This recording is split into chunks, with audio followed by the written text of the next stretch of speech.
제 이름은 최혜자입니다. 올해로 57이 되었네요. 서울 서대문구의 이 낡은 빌라에서 산 지도 벌써 30년이 넘었습니다. 젊은 시절부터 지금까지 제 삶은 문 앞의 조용한 골목길 같았습니다. 가끔 이웃의 오토바이가 지나가며 소음을 일으키긴 하지만 금세 다시 고요해지는 그런 삶이었죠. 저는 평생 이렇게 살 줄 알았습니다. 하나뿐인 아들 준호를 지키며 그 아이가 가정을 꾸리고 자리 잡는 모습을 지켜보다가 편안하게 늙어가는 것, 그게 제 꿈이었습니다.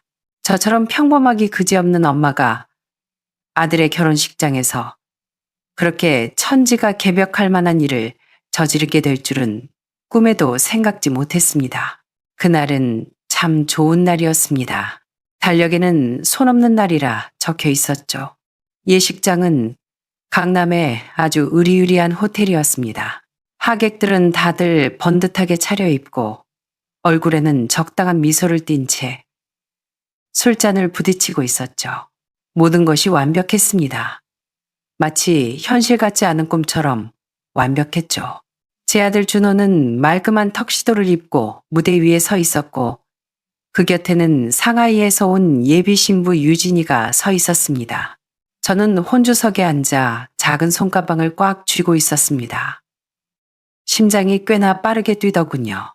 사회자가 덕담을 건네고 흥분된 목소리로 외쳤습니다. 자, 이제 신부의 아버님이자 상하이에서 오신 저명한 사업가 정홍빈 회장님을 모시고 축사를 청해 듣겠습니다. 큰 박수 부탁드립니다. 박수 소리가 울려 퍼졌습니다. 제 사돈이 될 정홍빈. 키가 크고 머리에 기름을 발라 빗어 넘긴 그 남자가 느긋하게 자리에서 일어났습니다. 사회자에게 마이크를 건네받자 모든 이의 시선이 그에게 쏠렸습니다. 그는 먼저 웃으며 귀빈들에게 감사하다는 의례적인 인사를 건넸습니다. 그러고는 딸 유진이를 바라보며 말했습니다. 유진이는 어릴 적부터 제 자랑이었습니다. 저는 솔직히 제 딸이 격에 맞는 집안의 배우자를 선택할 거라 믿었습니다. 객석의 하객 몇몇이 웃음을 터뜨렸습니다. 이어 그가 준호를 바라보았습니다. 입꼬리가 살짝 비틀려 올라가더군요. 하지만 제 딸은 결국 이 젊은 친구를 선택했군요. 저는 딸아이가 왜 굳이 이런 구호 활동 같은 결혼을 선택했는지 모르겠습니다. 하지만 본인이 굳이 하향 지원을 하겠다고 고집을 피우니 아비된 도리로 그저 앞으로 고생 좀 해보라고 축복해 줄 수밖에요. 구호 활동, 하향 지원, 고생, 단어 하나하나가 칼이 되어 제 아들을 찌르는 것 같았습니다. 무대 위에 아들을 올려다보았습니다. 준호의 얼굴은 순식간에 창백해졌고 고개를 떨군 어깨가 미세하게 떨리고 있었습니다. 옆에 있는 유진이의 표정 또한 엉망이었습니다. 그녀가 당황해서 아버지의 옷자락을 잡아당기려 했지만 정홍빈은 티나지 않게 그 손을 부리쳤습니다. 정홍빈, 그 남자는 여전히 웃고 있었습니다. 술잔을 들어올리며 하객들을 향해 그저 농담입니다. 다들 진지하게 받아들이지 마세요. 라는 듯한 득의 양양한 표정을 짓더군요. 그 순간 제 온몸의 피가 차갑게 식어버리는 것 같았습니다. 귀에서는 윙윙거리는 소리만 들렸고 저들의 비웃음 소리도 분위기를 수습하려는 사회자의 당황한 목소리도 들리지 않았습니다. 제 눈에는 오직 핏기 없는 아들의 얼굴과 갈 곳을 잃고 축 늘어진 그 아이의 손만 보였습니다. 저는 평생 큰 부귀 영화를 바란 적이 없습니다. 남편을 일찍 여의고 시장에서 반찬 장사를 하며 준호를 키웠습니다. 내 몸이 고생하는 건 참을 수 있었고 남들이 저를 무시하는 것도 견딜 수 있었습니다. 하지만 제 아들의 존엄을 이런 식으로 짓밟는 건 참을 수 없었습니다. 그것도 아이의 인생에서 가장 중요한 날의 말입니다. 난생 처음 느껴보는 뜨거운 기운이 발바닥에서부터 솟구쳐 올랐습니다. 저는 천천히 자리에서 일어났습니다. 같은 테이블의 친척이 제 옷소매를 잡아 끌며 작게 속삭였습니다. 형님, 참으세요. 충동적으로 그러지 마시고. 저는 대꾸하지 않았습니다. 한 발 한 발 무대를 향해 걸어 나갔습니다. 장내의 모든 시선이 정홍빈에게서 저에게로 옮겨졌습니다. 웃음소리가 잦아들고 공기 중에는 기이한 정적이 감돌았습니다. 정홍빈은 제가 다가오는 것을 보고 얼굴에서 웃음기를 지웠습니다. 대신 그 자리엔 경멸과 짜증이 들어찼죠. 사돈어른, 지금 뭐 하시는 겁니까? 저는 대답하지 않았습니다. 그의 손에서 마이크를 낚아채듯 가져왔습니다. 그리고 몸을 돌려 호기심과 당혹감, 심지어 기대감으로 가득 찬 수백 개의 눈동자를 마주 보았습니다. 아들이 고개를 들어 저를 보았습니다. 마치 엄마, 하지 마세요라고 말하는 듯한 애원하는 눈빛이었습니다. 하지만 제 시선은 아들을 지나 하객들을 지나 아주 먼 곳을 향해 있었습니다. 이야기는 1년 전 그 겨울부터 시작됩니다. 그때까지만 해도 모든 것이 평온했습니다. 서울의 겨울은 늘 춥고 건조했죠. 그날 저녁, 퇴근한 준호가 제가 끓인 삼계탕을 먹으며 수줍게 말했습니다. 엄마, 저 여자친구 생겼어요. 저는 마음이 따뜻해져 웃으며 물었습니다. 어느 집 아가씨니? 상하이 사람이에요. 준호의 볼이 살짝 붉어졌습니다. 상하이 사람이라니 저에게는 너무나 먼 이야기 같았습니다. 제 평생 가본 가장 먼 곳이라곤 부산이 전부였으니까요. 상하이가 어떤 곳인지는 TV에서나 봤습니다. 고층 빌딩이 즐비하고 불야성을 이루는 아주 번화하고 대단한 곳이라고만 알고 있었죠. 저는 숟가락을 내려놓고 아들을 찬찬히 뜯어보았습니다. 준호는 어릴 때부터 속이 깊고 정직한 아이였습니다. 다른 사내 아이들처럼 말주변이 좋진 않았지만 속마음이 얼굴에 그대로 드러나는 아이였죠. 지금 그 아이의 눈은 반짝이고 있었습니다. 사랑에 빠진 사람만이 가질 수 있는 빛이었죠. 어떤 아가씨인데? 제가 부드럽게 물었습니다. 이름은 유진이에요. 정유진. 이름을 말하는 준호의 입꼬리가 저절로 올라갔습니다. 건축 박람회에서 만났어요. 인테리어 디자이너인데 재능도 있고 성격도 정말 좋아요. 상냥하면서도 독립적이고요. 행복해하는 아들을 보니 제 마음속에 삼계탕 뚝배기도 덩달아 더 따뜻해지는 것 같았습니다. 엄마라는 게 별거 있나요? 자식이 제 짝을 만나 평생 서로 아끼며 사는 것, 그거 하나 바라는 거니까요. 그럼 그 집안은? 저도 모르게 물었습니다. 아버님이 회사를 하시는데 건축 쪽 일을 크게 하시는 것 같아요. 준호는 조금 얼버무리듯 말했습니다. 본인도 그런 조건에는 크게 신경 쓰지 않는 눈치였습니다. 사업을 크게 한다. 가슴 한 구석이 덜컥 내려앉았습니다. 제가 속물이라서가 아닙니다. 그저 홀로 아이를 키운 싱글맘 특유의 예민함으로 본능적인 불안을 느낀 겁니다. 우리 집 형편이야 제가 누구보다 잘 알지 않습니까? 이 낡은 빌라에서 30년을 살았고 벽지에 곰팡이는 닦아내도 또 생겨나곤 했습니다. 시장에서 반찬 가게를 하며 모은 돈이 전부이고 준호는 중견 엔지니어링 회사에 다니며 월급은 꼬박꼬박 받아오지만 딱 그뿐인 평범한 직장인입니다. 우리는 서민입니다. 지극히 평범한 사람들이죠. 상하이에서 큰 사업을 하는 집안의 딸이 우리 같은 집을 마음에 들어 할까요? 그 부모가 허락은 할까요?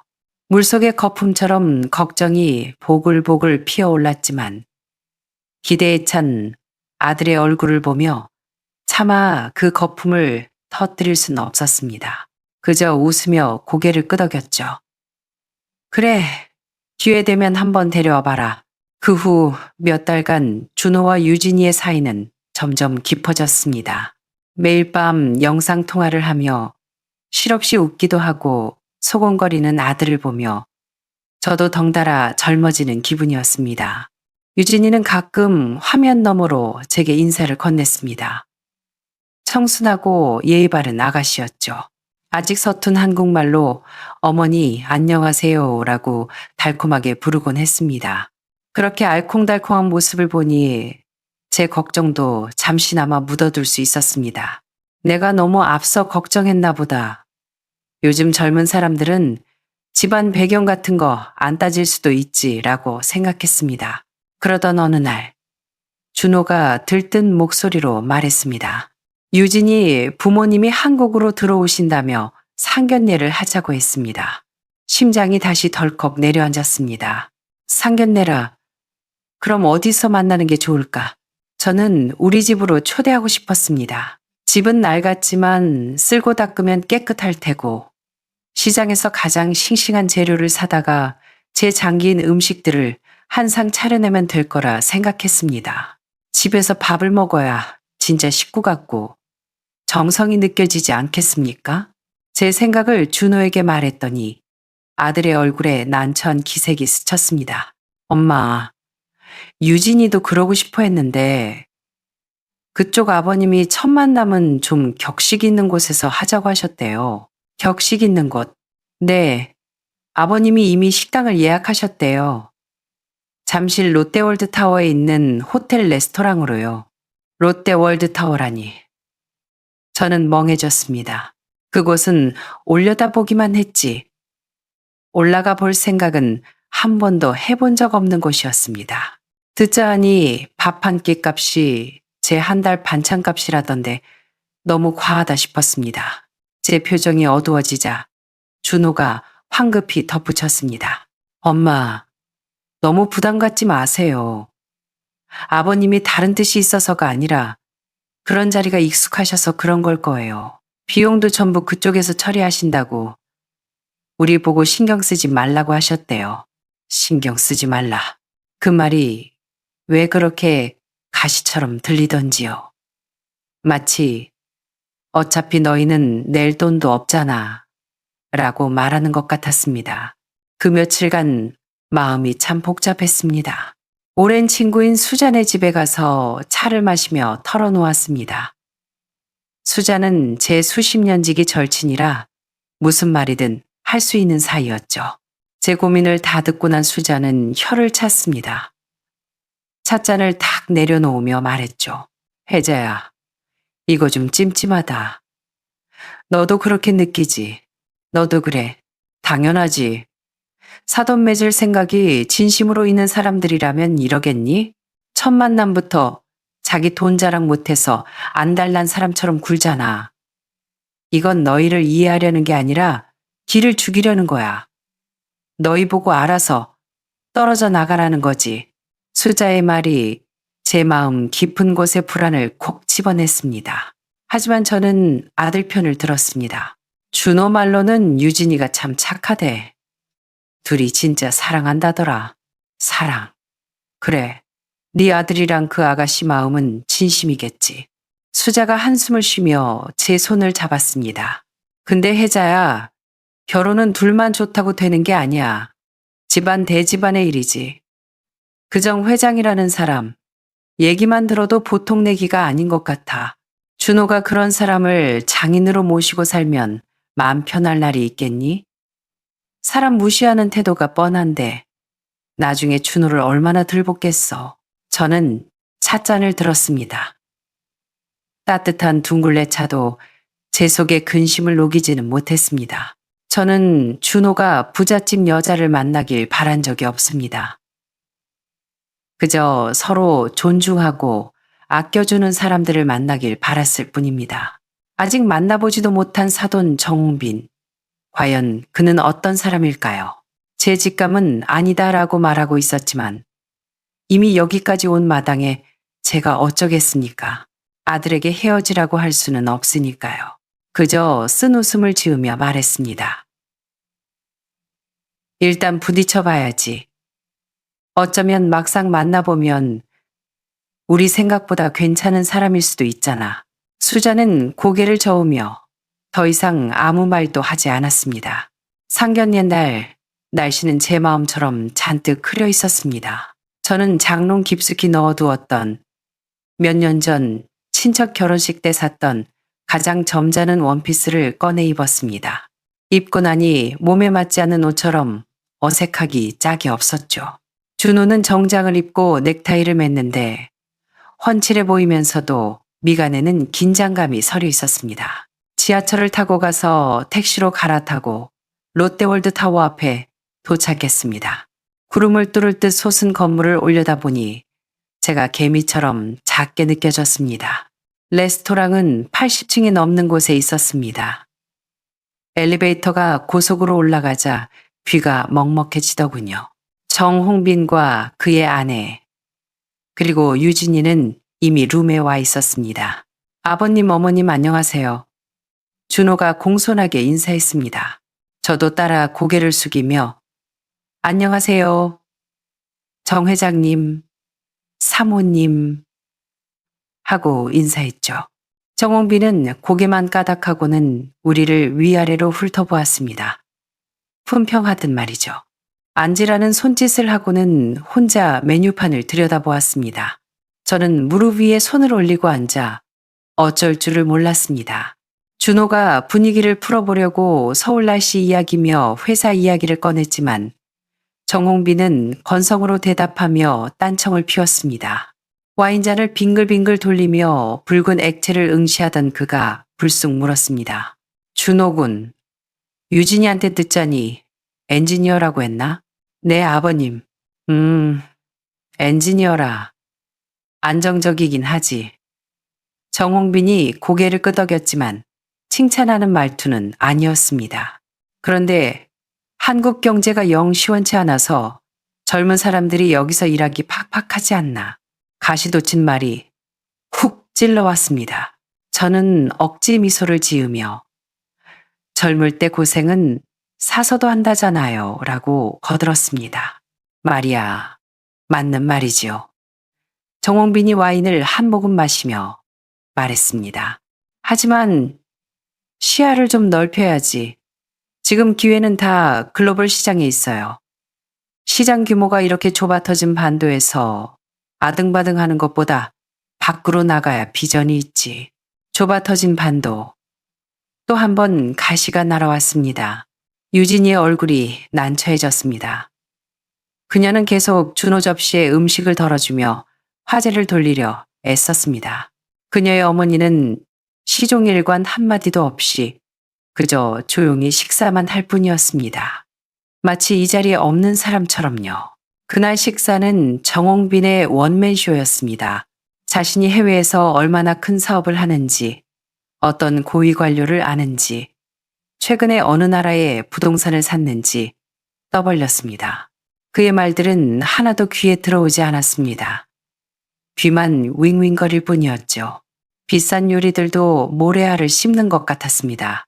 그는 심지어 우리 집이 어디인지도 물었습니다. 사돈댁은 서대문구 쪽에 사신다고 들었는데, 네, 제가 짧게 대답했습니다. 거기 꽤 오래된 동네 아닌가? 집들이 다 낡았을 텐데, 나중에 기회되면 한번 가보고 싶군요. 서울의 그 옛 정취 좀 느껴보게. 단어는 점잖았지만 말투에 섞인 경멸은 칼날처럼 제 얼굴을 긁어댔습니다. 옛 정취를 느끼고 싶은 게 아니라 우리 집이 얼마나 구질구질한지 구경하고 싶은 거겠죠. 더는 참을 수가 없었습니다.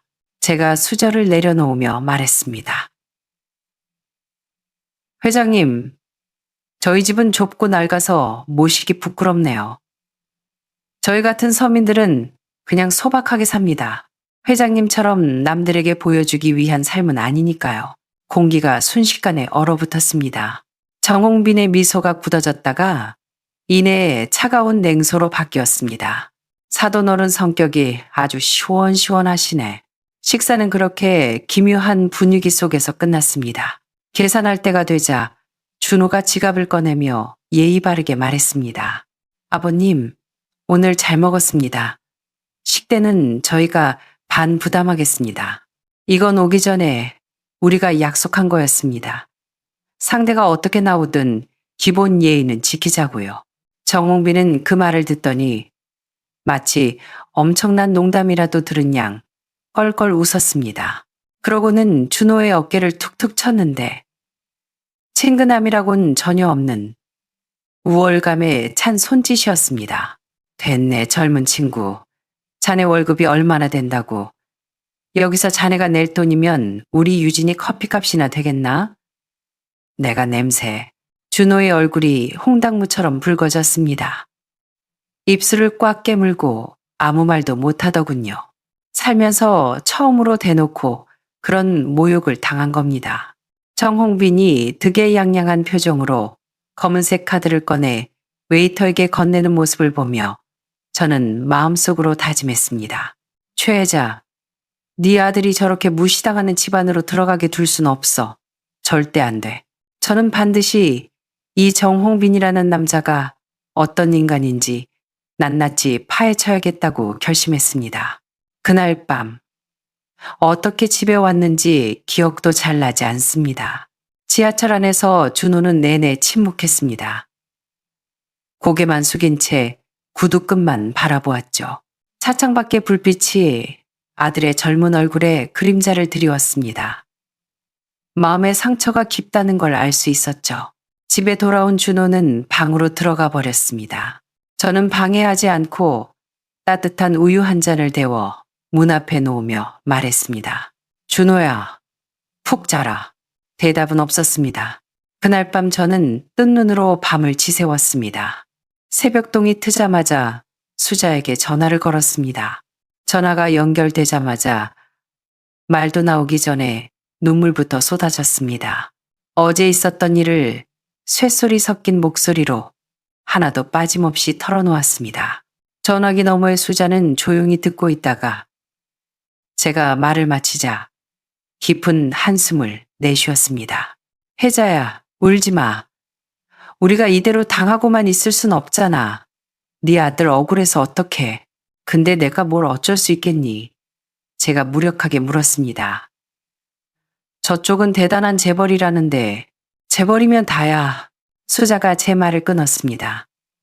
겉만 번지르르한 놈일수록 뒤가 구린 법이야. 너 기다려봐. 내가 방법 찾아볼게. 수자는 젊을 때부터 발이 넓기로 유명했습니다. 5만 가지 사람들을 다 알고 지냈죠.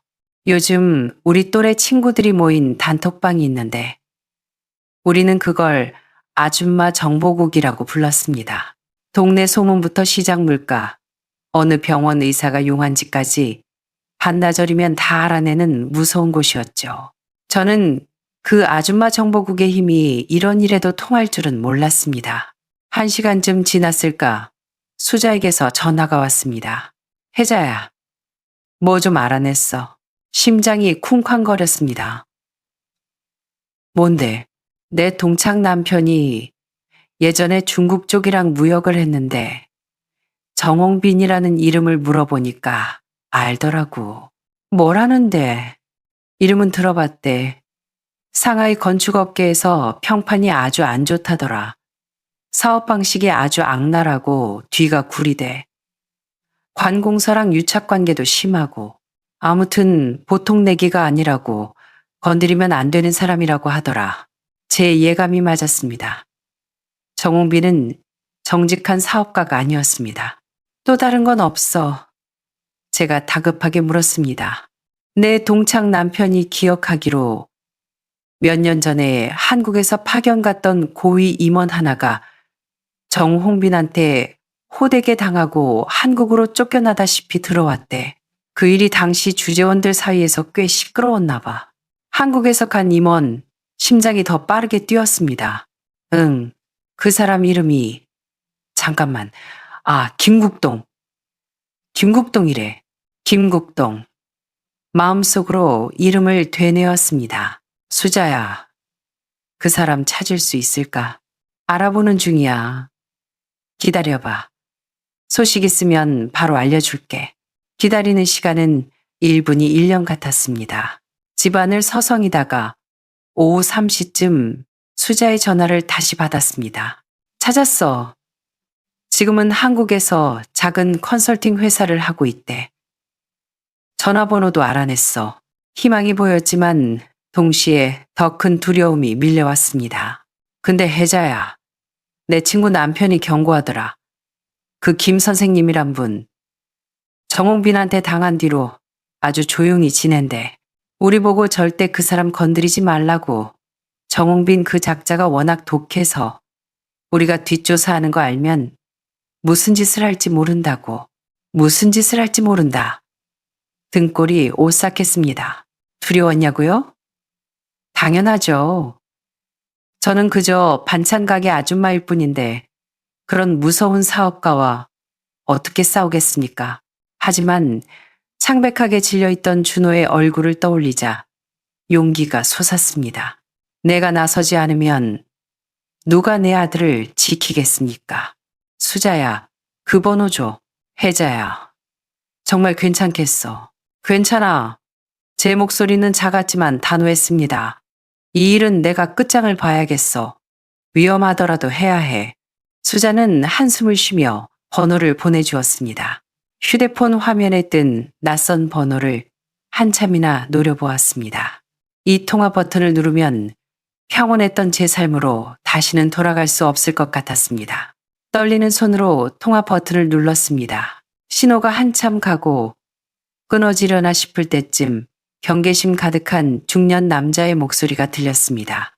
여보세요? 누구십니까? 혹시 김국동 선생님 되십니까? 잠시 침묵이 흘렀습니다. 접니다만 누구시죠? 심호흡을 하고 최대한 차분하게 말했습니다.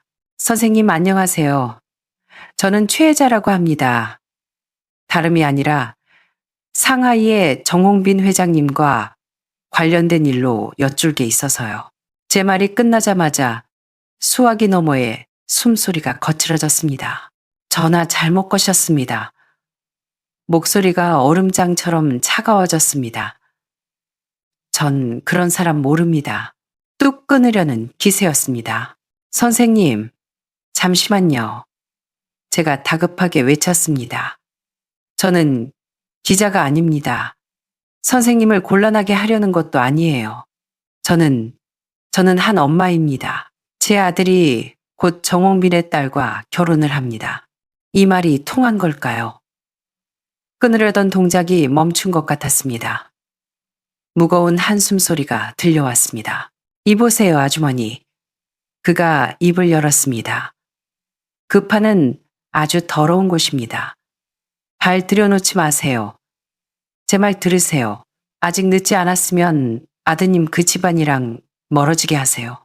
하지만 아이들은 서로 진심이에요. 진심. 그가 쓴 웃음을 짓는 게 느껴졌습니다. 정홍빈 같은 사람들의 세상에서 진심은 가장 값어치 없는 겁니다. 더 드릴 말씀 없습니다. 전화가 끊어졌습니다. 손에 식은땀이 가득했습니다. 수자의 경고보다 이 남자의 반응이 더 무서웠습니다. 하지만 그 두려움 때문에 확신이 섰습니다. 정홍빈 뒤에는 엄청난 비밀이 있다는 것을요. 저는 포기할 수 없었습니다. 김 선생님에게 문자를 보냈습니다. 협박도 회유도 아니었습니다. 그저 아들을 홀로 키운 엄마로서의 마음, 아들이 모욕당할 때 느꼈던 가슴 찢어지는 고통을 적었습니다. 그리고 마지막에 이렇게 썼습니다. 선생님, 저는 복수를 하려는 게 아닙니다. 그저 제 자식을 지키고 싶은 어미일 뿐입니다. 딱 10분만 시간을 내주십시오. 인사동의 예차집에서 기다리겠습니다. 안 오시면 더 이상 귀찮게 하지 않겠습니다. 큰 기대는 하지 않았지만 옷을 갈아입고 인사동으로 향했습니다. 찻집 2층 구석진 자리에 앉았습니다. 나무 바닥과 낡은 창틀, 은은한 쌍화차 냄새가 나는 곳이었죠. 창밖으로 지나가는 사람들을 보며 마음을 졸였습니다. 차는 뜨거웠다가 미지근해지고 결국 차갑게 식어갔습니다. 포기하고 일어나려던 찰나 계단 입구에 한 남자가 나타났습니다. 50 중반쯤 되어 보이는 마르고 백발이 성성한 남자였습니다. 삶의 고단함이 얼굴에 묻어 있었지요. 그는 잠시 망설이다가 저를 발견하고 천천히 다가와 맞은편에 앉았습니다. 최 여사님이십니까? 목소리가 전화보다 더 잠겨 있었습니다. 네, 선생님.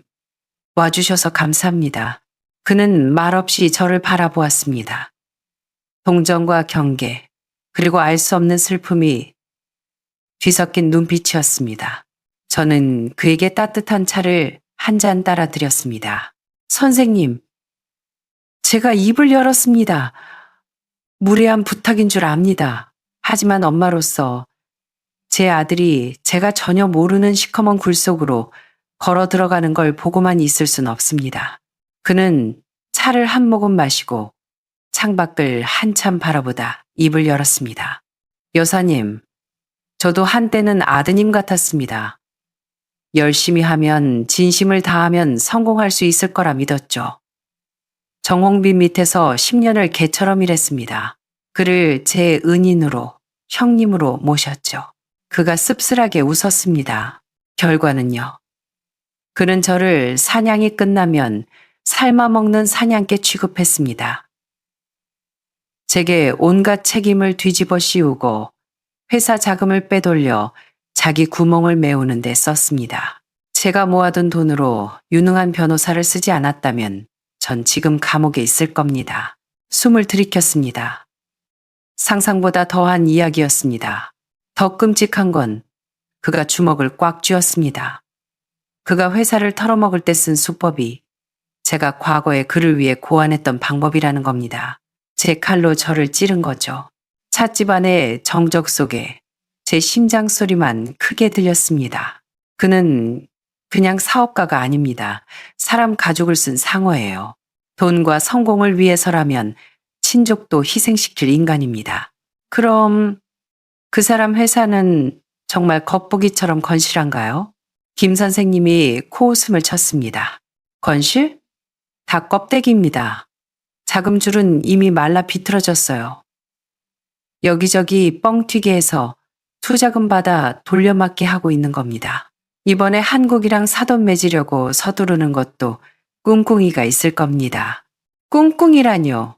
아마 성대한 결혼식으로 올려서 자기 건재함을 과시하려는 거겠죠. 채권자랑 투자자들에게 나 아직 끄떡없다고 쇼를 하는 겁니다. 현기증이 났습니다.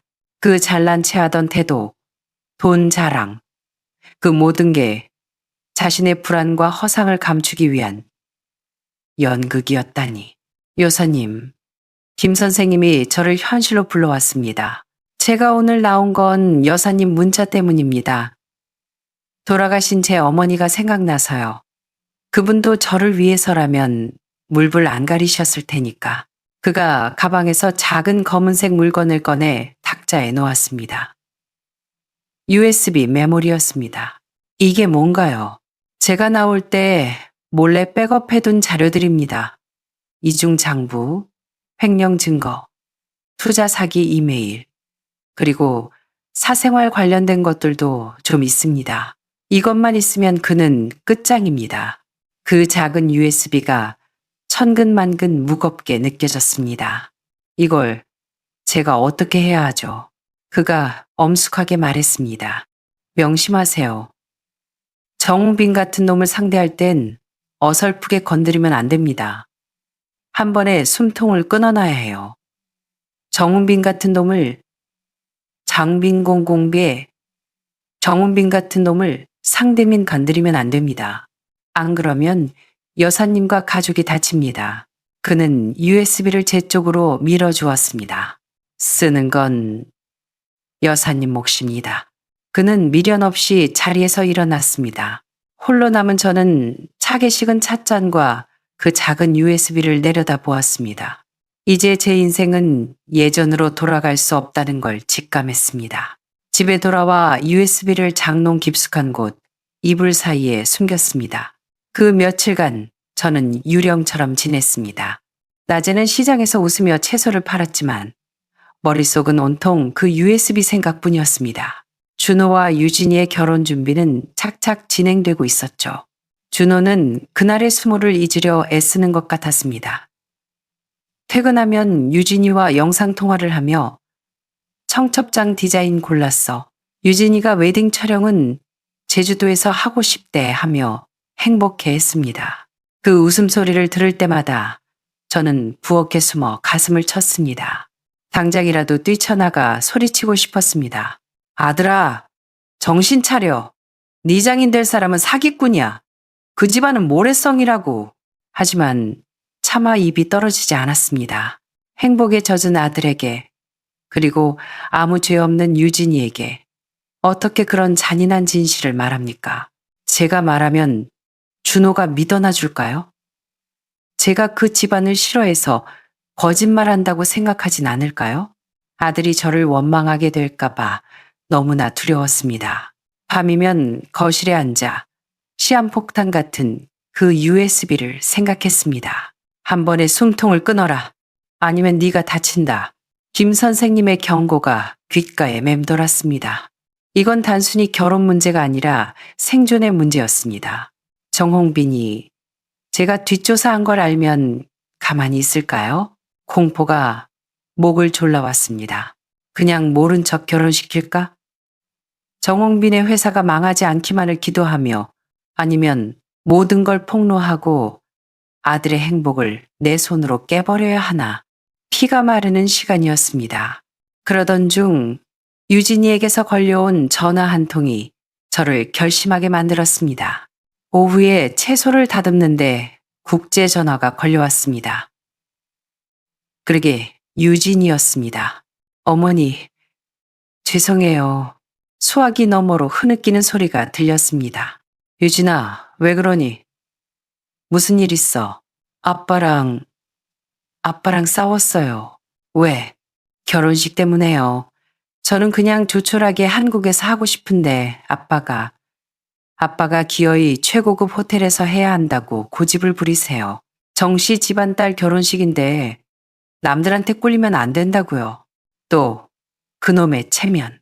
그리고 하객 명단을 보여주셨는데 다 아빠 사업 파트너랑 고위 공무원들 뿐이에요. 제 친구나 준호 씨 쪽 하객은 줄이라고, 폼 안 난다고. 피가 거꾸로 솟았습니다. 이건 결혼식이 아니라 딸을 믿기로 한 비즈니스 쇼였습니다. 그는 사돈인 우리뿐만 아니라 자기 딸조차 도구로 보고 있었습니다. 유진아, 너는 어떻게 했으면 좋겠니? 저는 싫다고 했어요. 이건 내 결혼식이지 아빠 사업 설명회가 아니라고요. 그랬더니 저보고 철딱선이 없다고, 아빠 망신시킨다고 화를 내셨어요. 우는 아이의 목소리를 들으며 깨달았습니다. 침묵은 답이 아니었습니다. 침묵은 그 괴물을 돕는 일이었습니다. 정홍빈은 딸의 행복 따위 안중에도 없습니다. 오직 자신의 체면과 위태로운 회사를 살릴 쇼가 필요할 뿐입니다. 그 쇼에 제 아들과 유진이가 희생양으로 바쳐지는 꼴을 두고 볼 수는 없었습니다. 전화를 끊고 결심했습니다. 결혼식 전에는 터뜨리지 않기로요. 유진이의 마지막 기대와 준호의 행복한 시간을 뺏고 싶지 않았습니다. 하지만 철저하게 준비해야 했습니다. 가게 문을 닫고 동네 PC방으로 갔습니다. 젊은 알바생의 눈치가 보였지만 아랑곳하지 않고 구석 자리에서 USB를 열었습니다. 파일들이 쏟아져 나왔습니다. 위조 계약서, 횡령 내역, 그리고 사진 폴더. 거기엔 정홍빈이 낯선 여자와 두 아이를 안고 있는 사진들이 있었습니다. 사생활이 복잡하다는 게 이거였군요. 역겨움을 참으며 자료를 출력하고 복사했습니다. 누런 서류 봉투 3개 나눠 담았습니다. PC방을 나설 때 이미 해가 져 있었지만 제 마음은 차분하게 가라앉아 있었습니다. 전장은 정해졌습니다. 그가 그토록 자랑하고 싶어하는 그 화려한 결혼식장, 바로 그곳입니다. 결혼식 일주일 전 정홍빈 가족이 입국했습니다. 그들은 호텔이 아닌 평창동의 고급 단독주택을 단기 임대했습니다. 재력을 과시하고 싶었겠죠. 도착 다음 날 정홍빈이 우리 모자를 저녁 식사에 초대했습니다. 가족끼리 하는 마지막 만찬이라더군요. 함정인 걸 알았지만 피할 수 없었습니다. 안 가면 쫀쫀한 사람 취급할 테니까요. 단정한 옷을 입고 준호와 함께 평창동 언덕을 올랐습니다. 으리으리한 저택, 화려한 샹들리에, 대리석 바닥. 우리 집과는 딴 세상이었습니다. 정홍빈은 거실 소파에 앉아 위스키를 마시고 있었습니다. 우리를 보고도 일어날 생각조차 안 했죠. 왔나? 앉게. 하인 부리듯 턱짓을 했습니다. 유진이가 내려와 준호 옆에 앉아 손을 꼭 잡았습니다. 유진이의 손이 차가웠습니다. 식탁엔 출장 뷔페가 차려져 있었지만 분위기는 냉랭했습니다. 정홍빈은 술만 마시며 우리를 훑어보더니 본색을 드러냈습니다. 준호군, 결혼 끝나면 한국 생활 정리하게. 준호가 젓가락을 멈췄습니다. 네? 무슨 말씀이신지. 내 회사로 들어와. 상하이 본사로 자리 하나 만들어줄 테니까 밑바닥부터 배워. 남자가 야망이 있어야지. 이런 좁은 땅덩어리에서 언제까지 월급쟁이 노릇할 건가. 또다시 시작된 무시였습니다. 하지만 아버님, 저도 여기서 자리를 잡아가고 있고 홀로 계신 어머니도. 어머니. 정홍빈이 비웃었습니다. 자네 어머니 사지 멀쩡하시잖아. 효도 핑계 대지 마. 내가 주는 월급이 자네 지금 월급의 몇 배는 될 텐데 용돈이나 넉넉히 붙여드리면 될 거 아닌가. 돈이면 다 된다는 저 태도. 부모 자식 간의 정 따위는 돈으로 살 수 있다는 저 오만함. 유진이가 식탁 밑으로 준호의 손을 잡으며 참으라고 신호했습니다. 하지만 준호의 표정이 이미 굳어 있었습니다. 더는 못 참겠습니다. 여기서 더 참으면 최애자가 아니죠. 제가 수저를 탁 내려놓았습니다. 맑은 소리가 식당에 울렸습니다. 회장님, 제가 정홍빈을 똑바로 쳐다보았습니다. 좋은 제안 감사합니다만 제 아들은 제가 어릴 때부터 가르쳤습니다. 남의 돈으로 호의호식하는 것보다 내 손으로 번 돈으로 떳떳하게 사는 게 진짜 남자의 길이라고요. 정홍빈의 눈썹이 꿈틀했습니다. 제 아들이 비록 큰 부자는 못 될지 몰라도 땀 흘려 번 돈으로 잡니다. 저는 그게 떵떵거리며 살면서 남 눈치 보는 삶보다 훨씬 낫다고 생각합니다. 식탁 분위기가 빙점 아래로 떨어졌습니다. 정홍빈이 저를 노려보다가 갑자기 박수를 쳤습니다. 하하하, 사돈 어른 아주 대단한 자존심이시네. 좋아, 아주 좋아. 그는 잔을 들어올리며 비릿하게 웃었습니다. 식사는 엉망으로 끝났습니다. 나오는 길, 현관에서 정홍빈이 제 귓가에 속삭였습니다. 최 여사, 아주 인상적이었어. 근데 말이야, 결혼식 날 내가 아주 특별한 축사를 준비했거든. 기대해도 좋아. 아마 평생 잊지 못할 거야. 술 냄새와 역겨운 향수 냄새가 훅 끼쳤습니다. 그건 선전포고였습니다. 결혼식장에서 우리 모자를 철저하게 짓밟아 놓겠다는 예고였죠.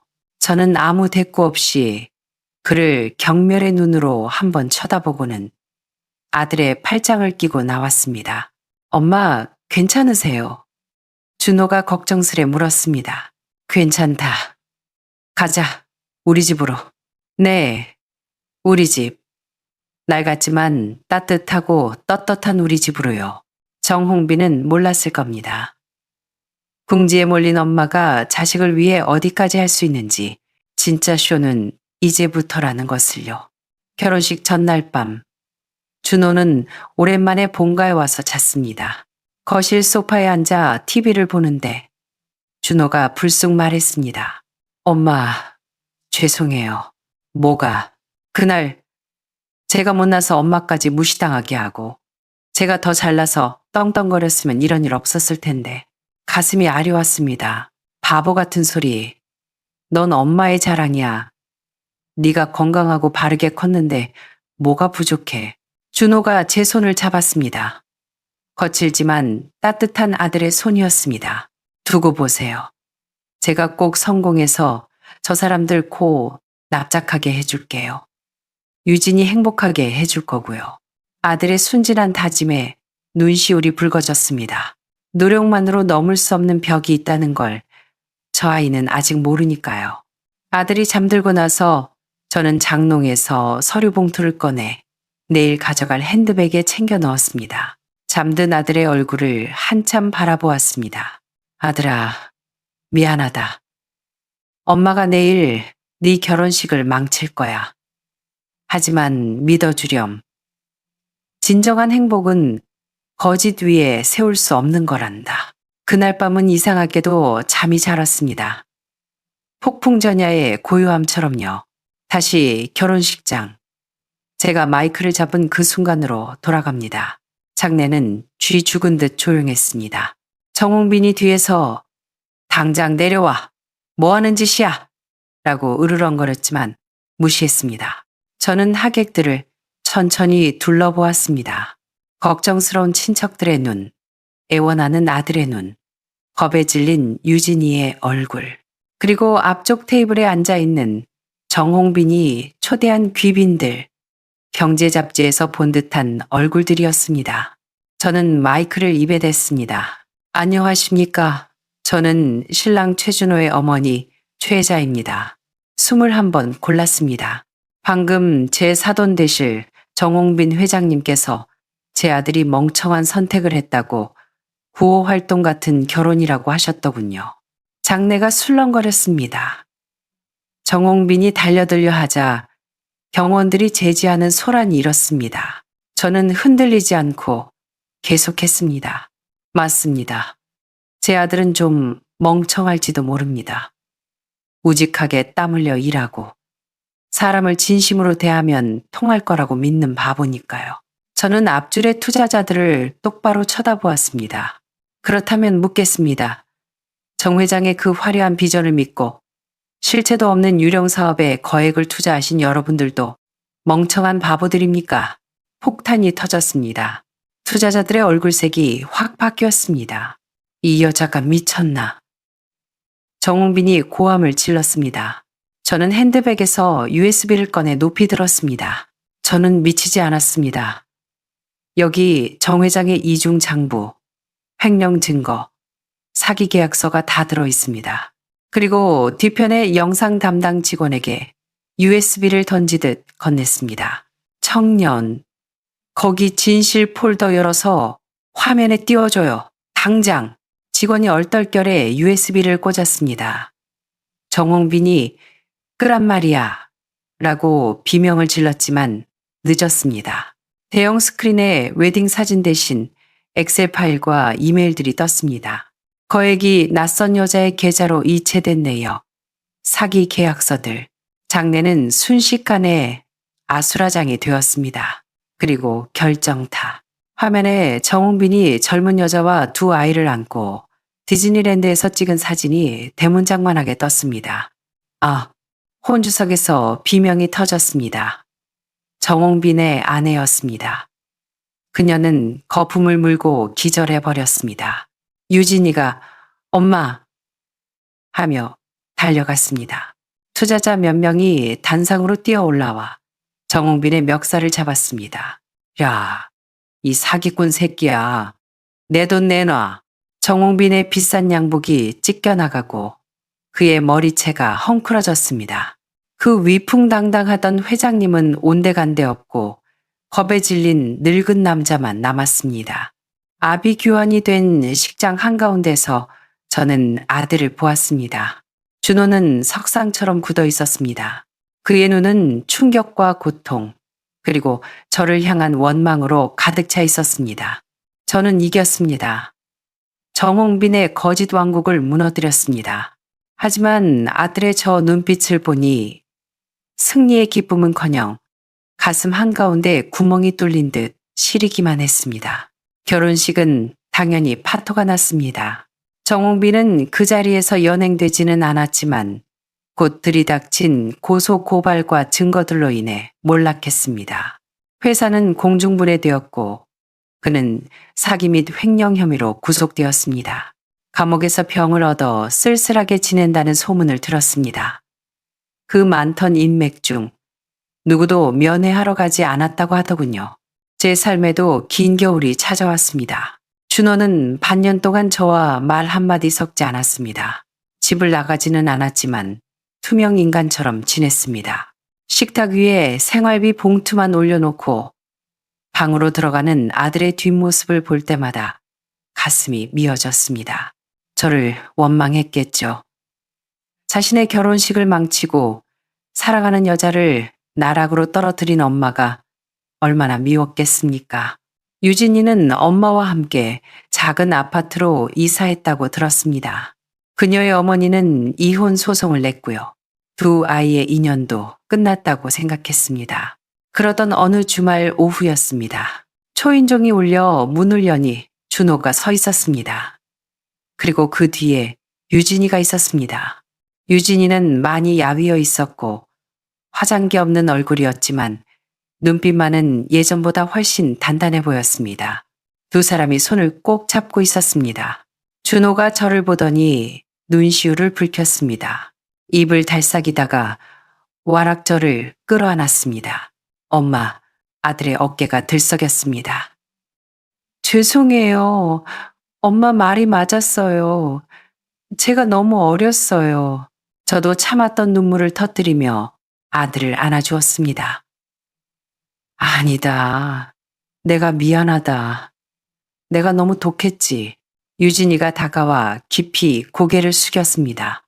어머니 감사해요. 덕분에 진실을 알게 됐고 저도 제 발로 설 수 있게 됐어요. 그날 저녁 우리 셋은 낡은 식탁에 둘러앉아 된장찌개를 먹었습니다. 화려한 호텔 요리는 아니었지만 그 어떤 식사보다 따뜻했습니다. 준호와 유진이는 다시 시작하기로 했다고 했습니다. 지난 반년 동안 유진이는 준호가 곁을 지켜줬고 준호는 유진이를 통해 세상을 배웠다고요. 1년 뒤 둘은 혼인신고를 하고 조촐하게 결혼식을 올렸습니다. 예물도 예단도 없이 양가 어머니만 모시고 식사를 했죠. 유진이의 어머니 전직 사모님이었던 그분도 이제는 수수한 차림으로 제 손을 잡으며 말했습니다. 사돈 고마워요. 사돈 덕분에 우리 모녀가 사람답게 살게 됐네요. 세월이 흘러 저는 이제 60이 넘었습니다. 준호는 회사에서 팀장으로 승진했고 유진이는 작은 인테리어 가게를 차려 알뜰살뜰 살고 있습니다. 작년에는 저에게 눈에 넣어도 안 아플 손주를 안겨주었죠. 주말마다 아들 내외가 손주를 데리고 이 낡은 집에 찾아옵니다. 아이 웃음소리가 집에 가득 찰 때면 저는 생각합니다. 진정한 행복은 100층짜리 빌딩 꼭대기에 있는 게 아니라 비바람을 견뎌내고 다시 모인 이 작은 밥상머리에 있다는 것을요. 그날의 제 선택이 비록 아프고 거칠었지만 우리 가족의 진짜 행복을 지켜낸 것 같아 다행입니다. 제 이야기는 여기까지입니다. 누군가는 제가 너무 했다고 할지도 모르겠습니다. 아들의 잔칫날에 죄를 뿌렸으니까요. 하지만 썩은 살은 도려내야 새 살이 돋는 법 아니겠습니까? 여러분이라면 어떻게 하셨을까요? 부디 제 이야기가 누군가에게는 작은 용기가 되었기를 바랍니다. 들어주셔서 감사합니다.